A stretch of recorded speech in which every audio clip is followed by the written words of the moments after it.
Hello guys, welcome to my vlog guys, Rose Vlog. Hello guys, don't forget like subscribe my live.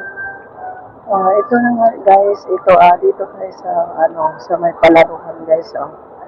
Yan natin laruan ko.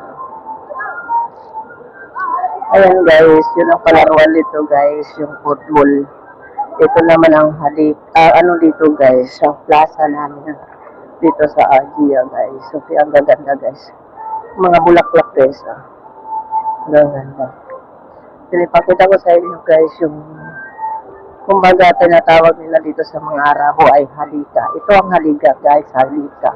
Sa mall dito ng Dawok Mall. Yan ang Dawok Mall guys. At saka ito naman guys, tubig yan siya dito sa halika. Ang halika guys sa atin ay plaza. Plaza lang to siya na maliit. Sa gitna ng mga guys,